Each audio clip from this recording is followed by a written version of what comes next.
En we zijn vandaag bezig met onze laatste dag van ons Spay & Neuter project.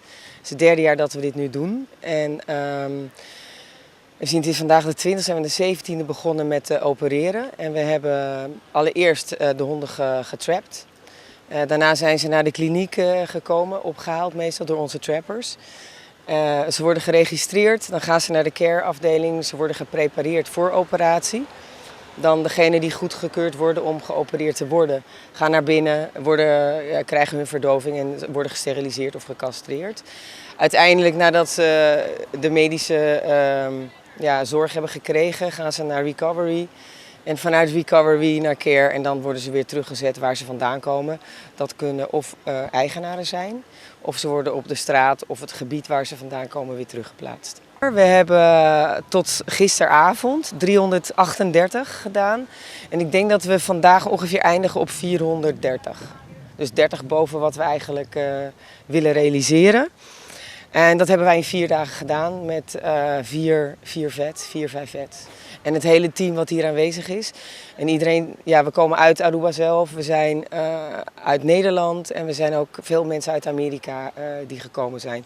Die komen allemaal vrijblijvend, ze betalen hun eigen ticket, hun eigen verblijf. We hebben heel veel lokale organisaties gevonden om geld ook te doneren, maar ook veel eten, airconditions, trucks. Tenten. De overheid heeft natuurlijk ook meegeholpen met de DOW-tenten en barricades. Dus wat dat betreft zijn we heel erg blij met de steun die we krijgen. Board de United Dogs of Aruba, que agora fundada na Holanda door 3 amigas, que outro aftarubiano eigenlijk. Então, a começar com iniciativa de nos parte para conosco ajuda e NGOs na de Aruba e com a nós por dona nos parte como rubiano também de problemática que nos tem que na lo que tá betreft e cachonan e pushinan de caia.